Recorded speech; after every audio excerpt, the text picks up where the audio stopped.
Quisiera compartir con ustedes un pasaje en Romanos 6, versículos 1 al 5, si ustedes quieren buscarlo. No va a aparecer en pantalla. Y este pasaje lo trabajé la última vez que estuve aquí con ustedes compartiendo. Y dice así que pues diremos, perseveraremos en el pecado para que la gracia abunde. En ninguna manera, porque los que hemos muerto al pecado, ¿cómo viviremos aún en él? ¿O no sabéis que todos los que hemos sido bautizados en Cristo Jesús hemos sido bautizados en su muerte? Porque somos sepultados juntamente con Él para muerte por el bautismo, a fin de que como Cristo resucitó de los muertos por la gloria del Padre, así también nosotros andemos en vida nueva.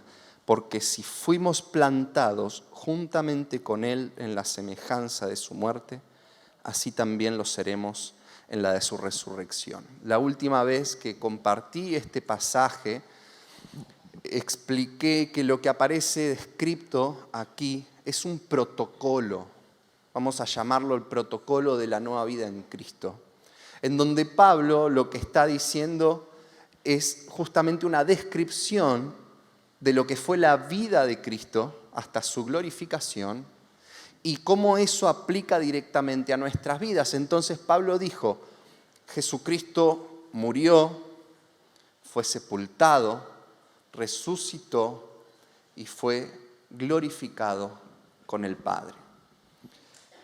Y en aquella oportunidad, me estoy refiriendo más precisamente al sermón que se tituló La muerte de la semilla. Si alguno no lo vio, le sugiero que lo vea en el canal de YouTube, para poder entender un poco hacia dónde queremos ir esta noche. En aquella oportunidad me detuve en el primer aspecto de este protocolo, que tuvo que ver con la muerte y la muerte de Cristo. ¿Cuántos estuvieron y se acuerdan de lo que estoy hablando? Bien, poquitos, pero gracias a Dios por YouTube. Amén. Van a poder repasarlo. Y meditando en esta palabra, seguí meditando y me preguntaba por qué Pablo hace esta descripción, por qué es taxativo en estos puntos de la muerte, la sepultura, la resurrección y la vida, por qué no pasa de la muerte a la vida directamente. Y hay un orden, eso también lo explicamos la vez pasada. Hay un orden por el cual detenerse en cada aspecto es sumamente importante para interpretarlo hacia nuestra vida. Sabemos que queremos vivir una nueva vida en Cristo, pero esa nueva vida tiene una naturaleza y tiene un protocolo que es necesario que nosotros podamos seguir. Entonces, el segundo aspecto, y es el que quiero tratar esta noche, tiene que ver concretamente con la sepultura. Y esto me remontó a un episodio que tuvimos como familia hace alrededor de 10 años, que un día llegó a casa una especie de notificación por intermedio de las hermanas de mi mamá. Una cuestión hubo, yo la verdad mucho no presté atención, con el tema de las tasas municipales por el cementerio donde estaba enterrada mi abuela. Y bueno, y fue todo un evento que se tuvieron que poner de acuerdo, armaron una especie de plan de pagos y toda una cosa así. Y en ese momento me pregunté lo que le da título al sermón de esta noche, que es ¿para qué sirven los cementerios? Sin ánimo de ser despectivo y con mucho respeto lo digo, en especial por aquellas personas que se sientan sensibilizadas por esto. Pero quizás en una lógica muy materialista y muy utilitarista, me di cuenta que los cementerios son como lugares bastante inútiles, por decirlo con mucha delicadeza, de verdad. Pero no es un lugar en donde se pueda producir nada, habitualmente son espacios demasiado grandes, son costosos porque hay que mantenerlos. Y entonces digo, además, hay toda a veces una especie de rito, de ceremonia en torno al difunto, del cual encima el difunto no se va a enterar nunca. Entonces me empezó a generar esa duda, ¿por qué tenemos nosotros como sociedad los cementerios como institución?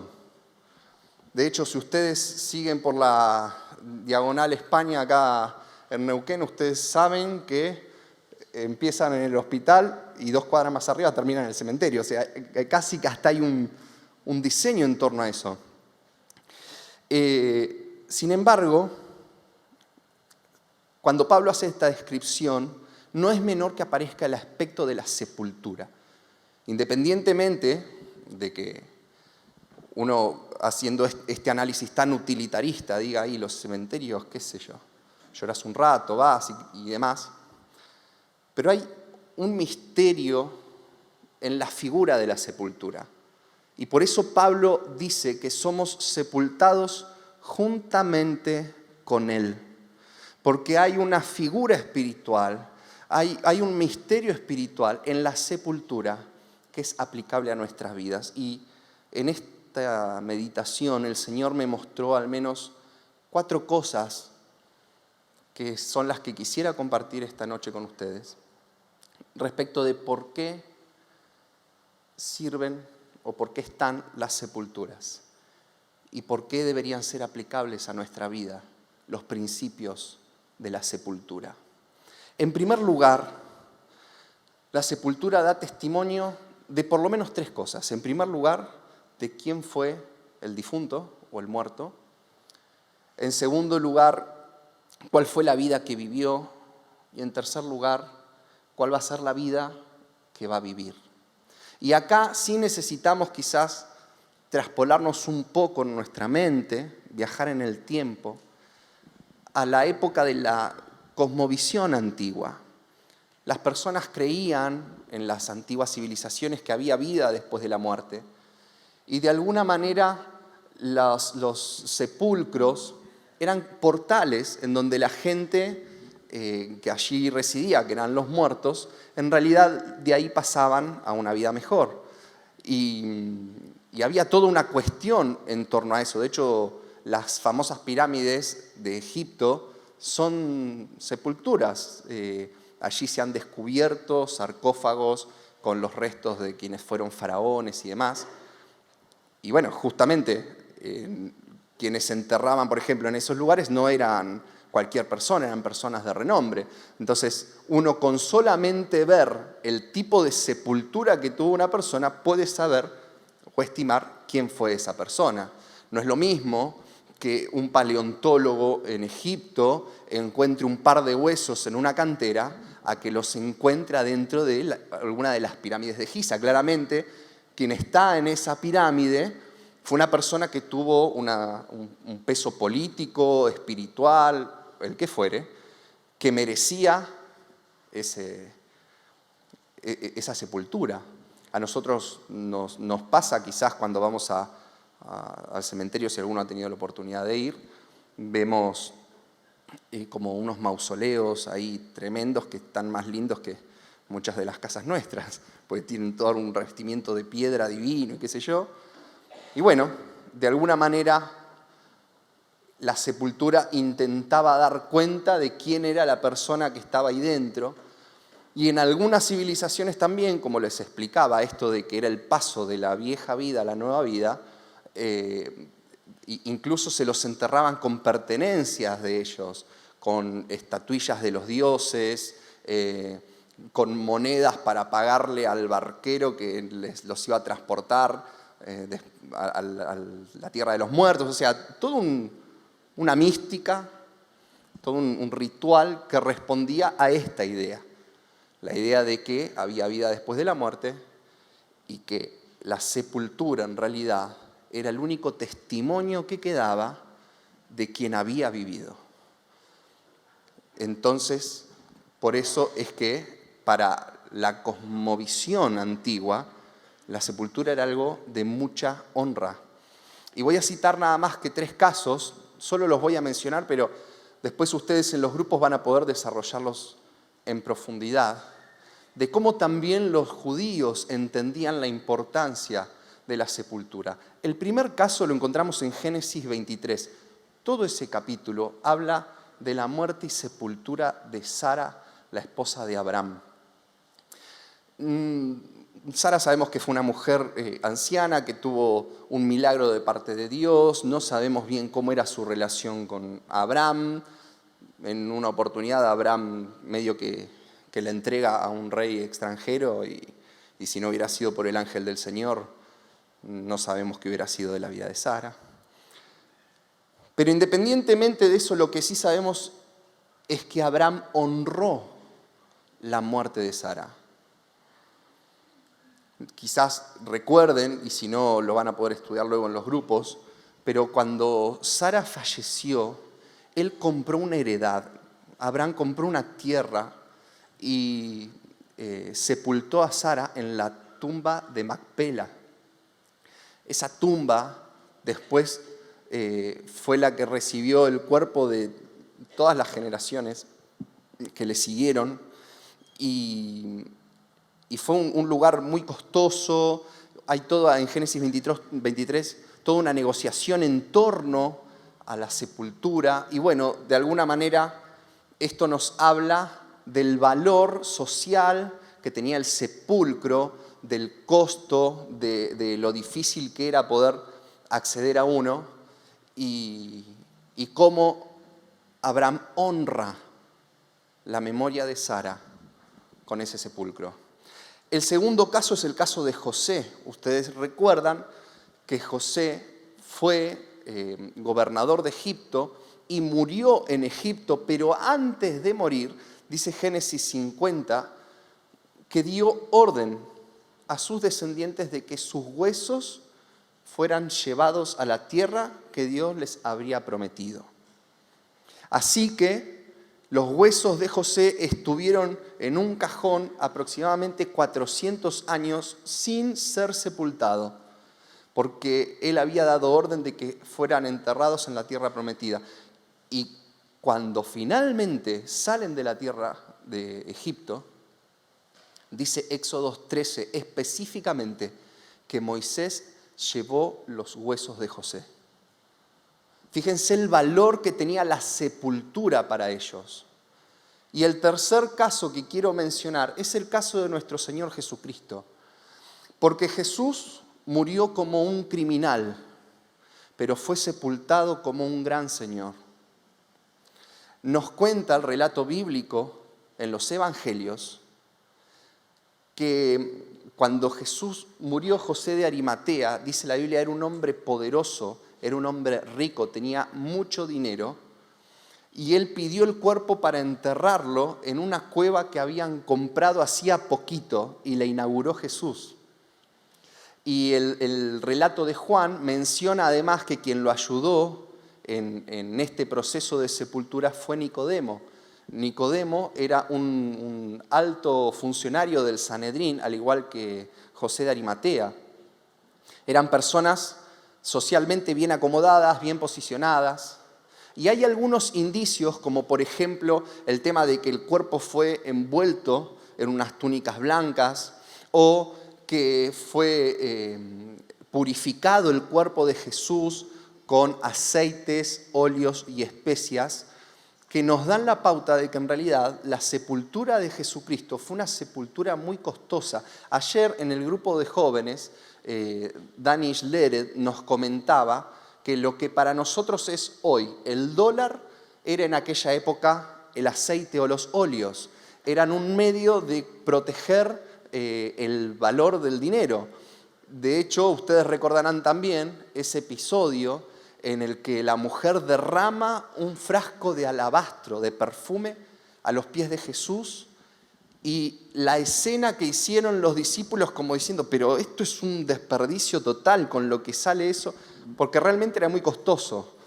Entonces, un Jesús puesto en una cueva, embadurnado en aceite, es un Jesús caro.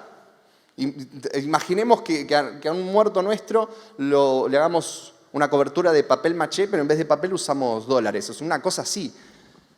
Fíjense, de vuelta, Jesús tuvo una muerte horrible, pero su sepultura fue la sepultura de un hombre digno, porque este primer principio, la sepultura da testimonio de quién fue la persona.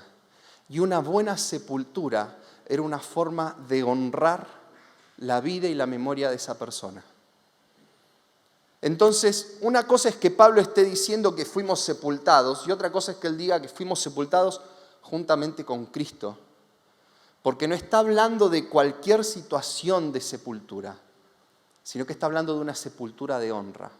En contraposición a esto, el segundo aspecto que quiero comentarles es que la no sepultura implicaba una gran deshonra. Y hay dos casos bíblicos que hablan de esto. En realidad hay muchos más, pero son dos los que traje. El primero es el caso de Jezabel. ¿Cuántos recuerdan la vida de Jezabel, la antiprofeta que persiguió a Elías? Elías profetizó en contra de ella en Segunda de Reyes 9:10 y dijo: los perros comerán tus carnes y tu vergüenza será que no hallarás sepultura.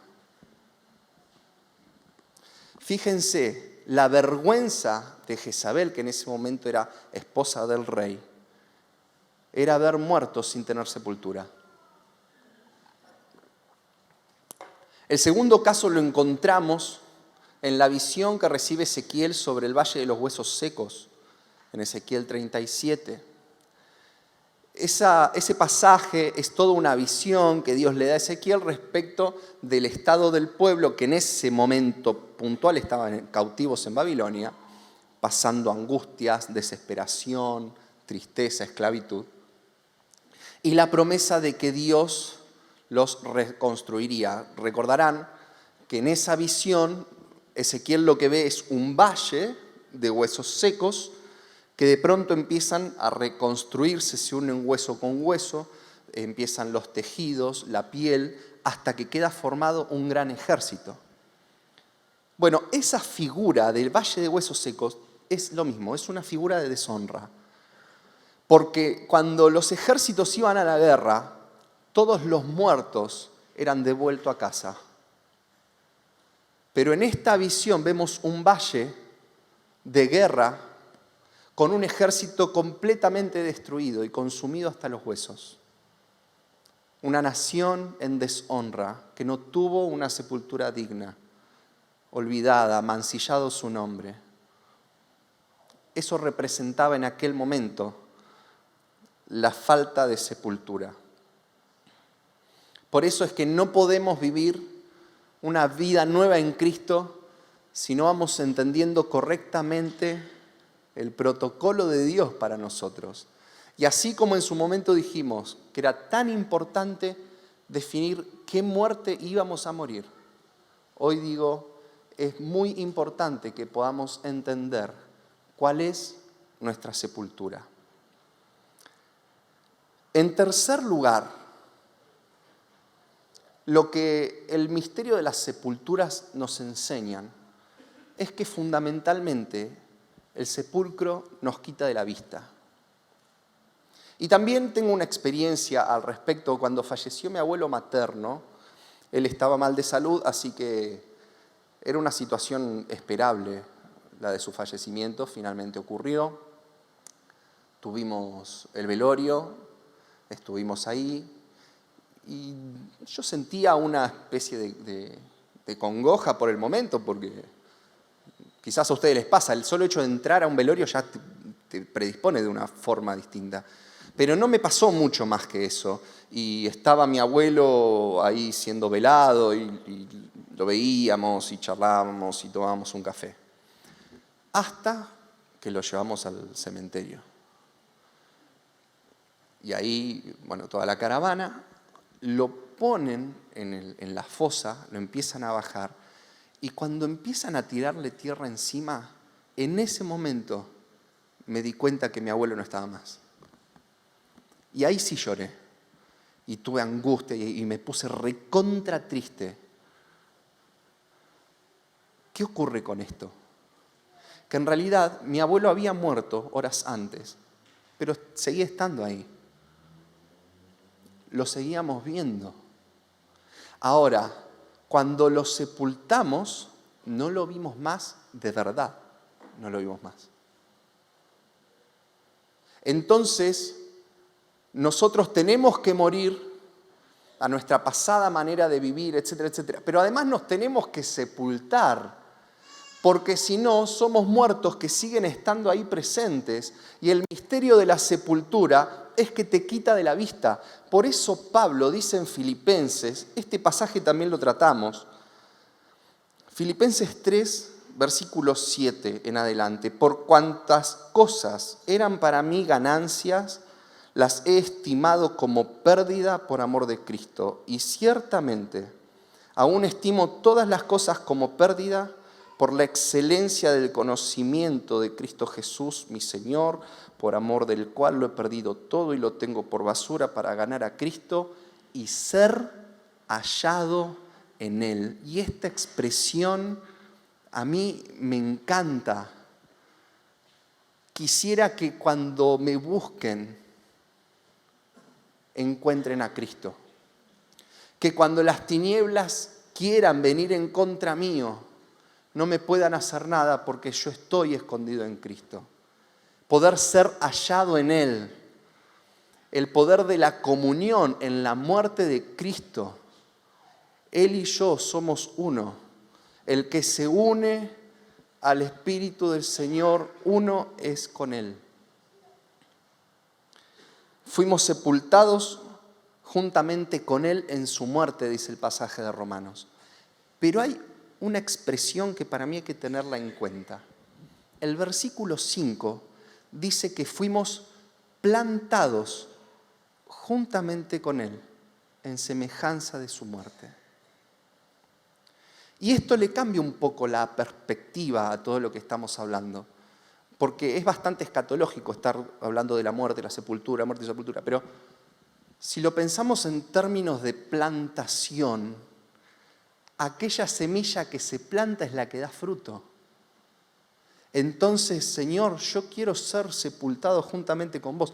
Yo quiero ser plantado juntamente con vos porque va a ser la única forma de dar fruto.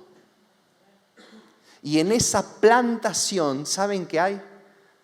Promesa de vida, novedad de vida, lo dice el pasaje de Romanos que acabamos de leer. Entonces no es un mensaje oscuro sino que es un mensaje de esperanza, de una esperanza superior, de una esperanza a la que Él nos llama, que es superior a la nuestra. No sé qué espera cada uno de nosotros, pero Dios espera de nosotros cosas que son mucho más grandes que las que nosotros podemos esperar de nosotros mismos. A esa esperanza hemos sido llamados. Y ese es el misterio de la sepultura, que nos quita del medio, que cuando las tinieblas nos vienen a buscar no nos encuentran porque encuentran a Cristo. Y con Cristo ellos perdieron. Que cuando Dios nos va a mirar, en vez de ver nuestras debilidades y nuestras miserias y pecados, a quien el Padre ve es al Hijo perfecto y Él nos ve a través del Hijo. Por eso es que Dios nos ama en Cristo Jesús. La sepultura nos quita de escena. Y quizás esto nos ayuda a entender el cuarto principio de lo que las sepulturas nos enseñan. Y es que el sepulcro es el lugar de la nueva comunión. Les voy a pasar luego en el bosquejo un montón de pasajes, por lo menos 8, solo voy a citar 3 aquí, que habla de las muertes de algunos de los patriarcas del pueblo. Entonces, por ejemplo, la muerte de Abraham, Génesis 25:8 dice: y exhaló el espíritu y murió Abraham en buena vejez, anciano y lleno de años, y fue unido a su pueblo. La muerte de Isaac, Génesis 35:29, y exhaló Isaac el espíritu y murió y fue recogido a su pueblo. La muerte de Jacob, Génesis 49:29 al 31, les mandó luego y les dijo: yo voy a ser reunido a mi pueblo. Había una concepción de que la muerte era el paso previo a la comunión. Y eso puede explicar por qué muchas veces las iglesias los ministerios, los hermanos se pelean, se distancian y se dividen, porque todavía hay mucho vivo dentro del cuerpo de Cristo. Y la comunión de los santos es en Cristo Jesús. Entonces, cuando estamos metidos en Cristo, todo lo que hay de Rodrigo desaparece porque fue sepultado, fue plantado, se quitó de la vista. Y entonces somos reunidos a la comunión con los santos. Creo firmemente que en la medida que aprendamos a morir y a sepultar quiere decir no hay chance de que este fulano resucite. ¿A alguno le saltó el indio? Sí, bueno, ese indio que te saltó es el otro, la carne es el yo que resucita. Bueno, cuando aprendamos a vivir un proceso de muerte y de sepultura en Jesucristo, un montón de cosas a nuestro alrededor van a cambiar. Y la primera de ellas es nuestra capacidad de evangelizar. Porque Jesús dijo, ámense y el mundo los conocerán, que son mis discípulos por cómo se aman. No es fácil amar al prójimo. No es una frase cliché, ni es una tarea de buena voluntad o de altruismo. Amar al prójimo demanda de toda nuestra muerte y de toda nuestra sepultura. Porque donde queda viva nuestra carne aparecen los celos, las iras, las peleas, los engaños, las mentiras. Donde queda viva nuestra carne aparecen todas las estrategias del mundo para relacionarnos entre nosotros. La iglesia de Hechos, la iglesia primitiva, fue exitosa, fue poderosa. Dice que daban todo de sí mismos y que nadie pasaba necesidad. Pero toda esa gente era gente que había muerto y que había visto al Cristo resucitado y que habían recibido al Espíritu Santo y andaban en el poder del Espíritu. Nadie tenía necesidad de nada en la iglesia primitiva. Entonces, el sepulcro nos enseña también que es el espacio de comunión con los santos. Sería hermoso que cada encuentro que tengamos aquí en los grupos de crecimiento, en los retiros, sea un espacio de reunión de gente muerta y enterrada y que lo que portan es a Cristo. Y entonces Jesucristo como cabeza de este gran cuerpo empieza a manifestarse con poder sobre esta tierra. Conclusión. Hemos heredado una sepultura digna. Y eso merece todo nuestro respeto y toda nuestra atención, porque hemos sido sepultados juntamente con Cristo. Y es bueno que empecemos a caminar una vida cristiana siendo conscientes de esa sepultura, porque la no sepultura implica deshonra. Cada vez que salimos de la tumba y resucitamos nuestra carne, deshonramos la obra de Cristo en nosotros. Nos damos cuenta que no hemos sido sepultados cuando, a pesar de que decimos amar al Señor con todo nuestro corazón, cuando decimos que le queremos servir y darle todo, aún de manera genuina, todavía hay entre nosotros ofensas, heridas, falta de perdón, autoconmiseración excesiva, iras, mentiras. Cada vez que aparece algo de eso, nos da cuenta de gente que ama a Dios, que quiere morir, pero que cada tanto tiene que volver a la tumba porque ha resucitado. Solamente muertos y sepultados podremos tener verdadera comunión en Cristo. Y entonces el mundo sabrá que somos sus discípulos, por cómo nos amamos los unos a los otros, en la comunión de los santos. ¿Cuántos aman a Jesucristo con todo su corazón? Aún con problemas, con fallas, con errores, pero ¿cuántos lo aman? Bien, ponete en pie que nos vamos a sepultar un rato. Ahí donde estás te pido que cierres tus ojos, por favor. y que no dudes del amor que tenés por Dios. Pero vos sabés que hay cosas que cada tanto vuelven y que te hacen desenfocar. Y si tenés en mente alguna de esas cosas, Espíritu Santo, te pido que en este momento estés trayendo a mente esas cosas sobre nuestras vidas. Esas cosas que han demostrado que no hemos muerto totalmente.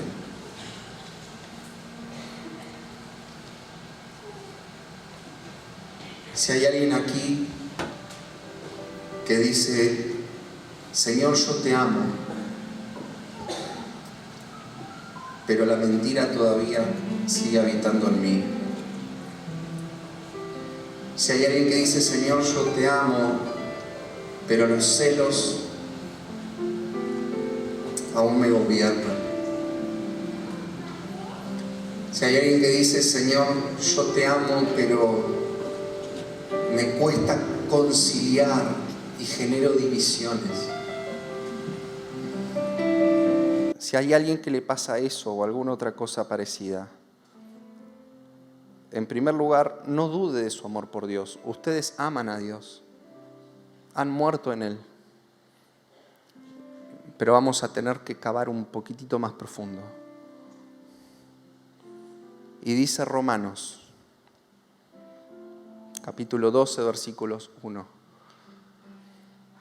Así que, hermanos, les ruego, por las misericordias de Dios, que presenten sus cuerpos en sacrificio vivo, santo y agradable a Dios, que es vuestro culto racional. Y miren, acá abajo hay un altar, no sé si ustedes lo pueden ver, yo lo estoy viendo.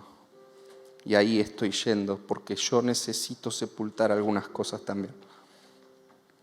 Y vamos a hacer de este espacio un altar, ¿les parece? Así que si hay alguien que ama al Señor, pero que se da cuenta que necesita sepultar cosas, pasemos juntos aquí, en la comunión de los santos, en la comunión que nos da la sepultura de Cristo. Y empecemos a sepultar aquellas cosas que nos apartan de Él. Y antes de que nadie ore por vos, empezá vos a orar al Señor. Abrí tu boca ahí en intimidad con Él y confesale tus pecados al Señor. El Señor no tiene vergüenza de nosotros. El Señor nos ama con amor eterno y Él lo que quiere es formar a su Hijo en vos. Si hay algo que no se sepultó en esta hora, no deshonres la obra de Cristo en tu vida y sepultalo. Empezá a confesar con tu boca, que tu cuerpo se entere, que tu mente te escuche. Aquí estamos, Señor, en sacrificio vivo, santo y agradable.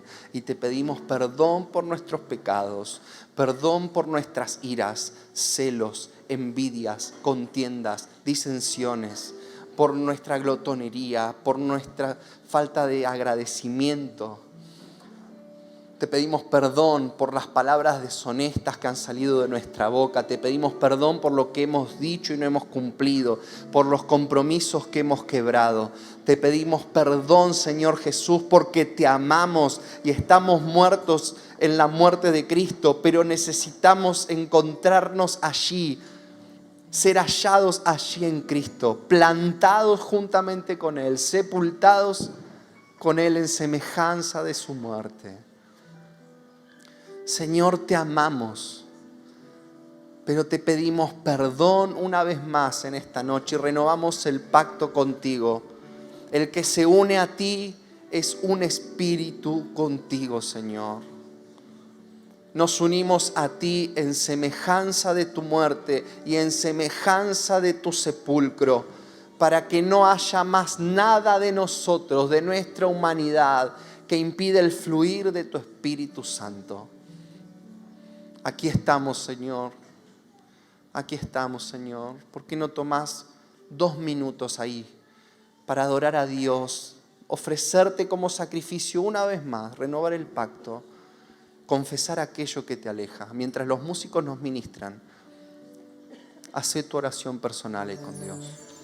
Señor, este es nuestro pacto, queremos serte fieles y en el nombre de Jesús en esta hora ponemos delante de tu presencia nuestra vida, nuestra carne como sacrificio vivo delante de tu presencia. Señor Jesús, todo resto de humanidad que hay en nuestras vidas, que ha impedido el fluir de tu Espíritu Santo, Señor, todo resto que el pecado ha hecho en nuestra vida, Señor, toda transgresión, toda rebeldía, todo error, en el nombre de Jesús en esta hora, los volcamos delante de tu presencia en una actitud de sacrificio vivo. Y te decimos, Señor, como decía el rey David, que mejor es tu amor que la vida. Señor, preferimos tu amor por sobre la nuestra. Preferimos tu amor por sobre nuestras debilidades. Y en el nombre de Jesús en esta hora, te entregamos todo aquello, Señor, todo vestigio de humanidad caída, para que Cristo Jesús en nosotros sea quien nos dé la novedad de vida, la esperanza de una nueva vida. Señor Jesús,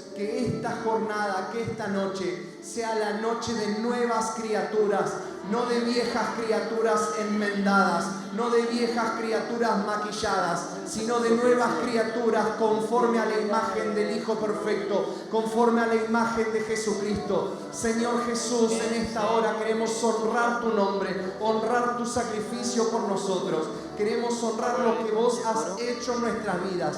Por eso, Señor, nos humillamos pidiéndote perdón por nuestros pecados, pidiéndote perdón por las veces que nos fue más fácil acudir a las respuestas de este mundo y de este sistema antes que a tu presencia.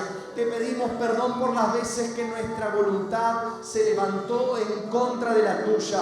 Te pedimos perdón por las veces que con obstinación nos hemos dirigido en esta vida sin temor de vos ni de tu presencia. Y te pedimos, Espíritu Santo, en esta hora, que esta casa sea una casa conocida como la que expresa a Cristo, como la que muestra a Cristo. Que cada persona que entre aquí, Señor, pueda sentir el poder transformador del Espíritu Santo. Todo espíritu que controla las mentes, las voluntades, Señor, en el nombre de Jesús las desechamos y declaramos que tu voluntad sobre nuestras vidas es mejor. La elegimos, la preferimos, la queremos, la declaramos, Señor. Haz tu voluntad en nuestras vidas. Haz tu voluntad, Señor Jesucristo, en nuestras vidas. Desechamos todo resto de humanidad, todo vestigio del pecado en nosotros, y en el nombre de Jesús hacemos pacto contigo en esta noche. Nos rendimos a ti, Señor. Te entregamos todo lo que somos, porque tu amor es mejor que la vida. Yo me rindo a